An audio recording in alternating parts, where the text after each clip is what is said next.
For the vlog and share stories, alam mo ba na may naka-course ako, naka-vibes na construction worker. Tapos kasi nagko-construction din ako. So, ilang araw, umabot sa linggo, dumalik pa isang linggo, naka-close ko na siya. Then dumating sa punto, akala mo, yung pagiging close mo, meron isang gamit na magkaparehas kami. Tapos yung gamit na meron ako nawala. So, tinanong ko siya na yun ay akin. Ano, yun yung hinahanap ko. Sa bagay na yun, nagkaroon kami ng ng yung pala, pag siya pinagbintangan, ang hirap pala, mas ganun pala magalit yun. So, dumating sa punto na hindi na kami nag-uusap. Kaya minsan, dumating sa punto din na nagaya ko bilang isang tao, kung meron din naman akong bagay na huwag nang itanog. Kaya ibagang very close tayo. Para bang ayoko na makipagka-close sa tao, ayoko na makipagkwentuhan, ayoko na yung maraming satsat. Gusto ko tahimik na lang ako, parang yun, pag gusto ko lang kausapin sa tao, meron akong kakausapin ko lang siya. Tapos yung vibes, o kaya makipagkaibigan ako. Ang ginagawa ko kasi, pag makipagkaibigan ako sa isang tao, yung alam kong may mga bagay na wala sa akin, tulad ng halimbawa yung tao yun may camera siya, DSLR. So kahit hindi ko siya kaibigan talaga, totally gagawin ko ng paraan na maging magkaibigan kami, kasi ang nais ko mahiram ko yung gamit niya, or mayroon akong nais na matutunan sa isang tao. Ganun yung ginawa ko kay Amil. Si Amil kasi mas magaling siya na technician kaysa sa akin. Noong time na yon, hindi naman kami talaga magka-close, hindi kami magkakilala.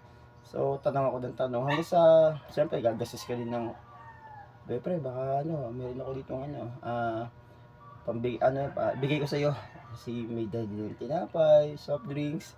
So, yung mga bibigay ko, tinatanggihan naman niya. Sabi ko, basta pag meron kang gusto itanong, tanong mo lang. So, sabi, ganun ba? Naging mabuti siya. So, yun naging way para magkakilala kami. And nung minsan kasi ako freelancer ako, wala akong pwesto, wala kasing pera so mas umundad siya kaya sa akin, kasi hanggang sa siyempre may pera din siya, and then may support ng pamilya, so magulang. So ako kasi hanggang naging technician, wala akong pwesto, matagal kami walang kuryente, hanggang ganon. So, talagang hindi rin naman ako nanghihingi ng tulong sa kamag-anak ko o whatever, kung sino man pwedeng humingan. Hanggang sa nag-ipon ng gamit. Hanggang sa, nakakilala ako ng iba. So, yun yung way na ginagawa ko para makaklose ko yung tao. Pero, pag interesado ako o meron akong gustong malaman, and then, bilang isang technician, hindi din naman talaga ako yung magaling na magaling. So, may mga iba pa akong nilalapitan hanggang sa dumami na nga yung gamit ko, and then meron din ako ninanais na mangyari, na gusto ko talaga mangyari sa buhay ko, pero ilang taon na lumipas, nag-shift na lang ako sa farming, tapos hindi naman ako yung legit na talaga magsasaka. And then sabi ko, parang hirap ako makakuha ng ugali ng isang tao na pagkakatiwala na, although hindi naman ako yung magnanakaw talaga, o hindi naman ako yung pwede naman pagkakatiwala. May mga bagay na parang pag naisa ko siyang tao, ayoko na siyang maging kaibigan, o ayoko na siyang makita pang muli. May ganun akong ugali. So, hindi normal sa isang taong katulad ko. May ganun nga pala ugali yan. O, pag galit ka sa isang tao, ayaw mo nang batiin o ayaw ko nang kausapin. May ganun akong ugali talaga. Kapag nagalit ako, ayaw ko na siya makita, ayaw ko na siya makausap. May ganun akong ugali. So, in processing, pa-process, sabi ko, hindi pala may ganda yung ganung ugali na meron ako. Hanggang sa dumating sa punto na, yun nga, yung nawala ako sa private school, sa bandang huli, sisisi ako, dapat pinalampas ko na yun, dapat hindi na ako nagsalita ng pagmumura, hindi na ako nag-video ng ganon. So, dumating sa punto, nagsisisi din ako.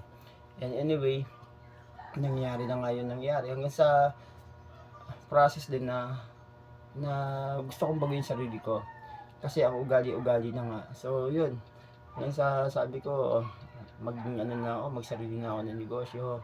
Hanggang sa ngayon wala pa rin akong pwesto, so nahirapan talaga ako. So Ngayon, kahit may mga taong mahirap pakisamahan, mahirap kausapin, dinadaan ko na lang sa, sige, makuha ko lang yung loob mo. Kapag nakuha ko yung loob mo, doon ako gagawa ng puntos na yung manghiram, manghingi.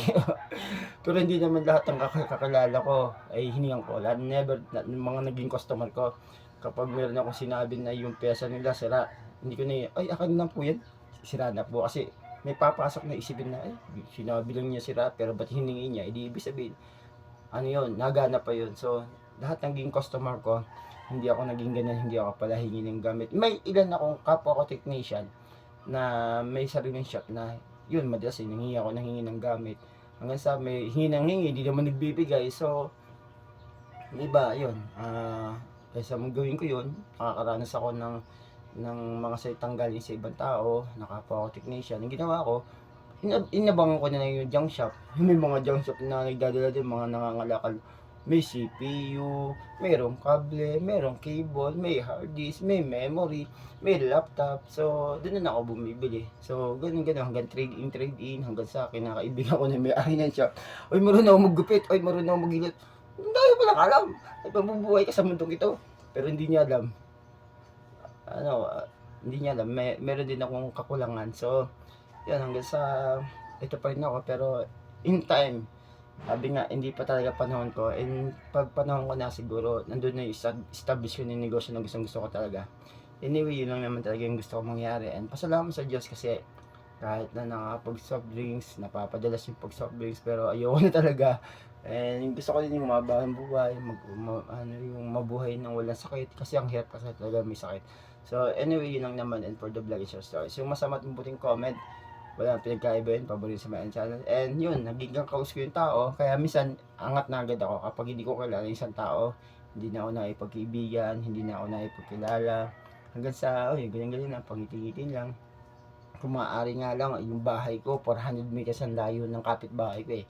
Kasi minsan, sa pagwawalis, minsan mo yung tapat mo yung, di ba, di tapatan lang yung bahay nyo. Kasi kung walis ka na walis, yung kapitbahay mo naman, di walis naman. Tapos nung bilisan yung tapat mo, yung kapitbahay mo. Ay, ayoko ng ganun, para bang, ayoko ng kapitbahay na, Aling Malu, Michael, pengen nga ng posporo.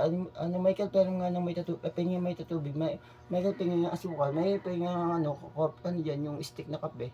Ayoko ng ganun. And with that, hindi ko naman sinasabi na hindi rin naman ako ganun. Pero may mga bagay na ang hirap kasi kumita ng pera. Hindi naman ako mabait para magbigay ako ng magbigay. And yun, naranasan ko nang hingi ako ng hingi sa ibang tao. Tapos hindi naman ako nabibigyan. Sabi ko, mas maganda pa talaga yung lahat ng gagastusin mo o pinaghirapan mo, yung hindi ka nakakamalit sa ibang tao. So, that's it. Yung masamang comment o mabuti, wala mang pinagkaiba yun. Paborito sa bayan channel. Bye!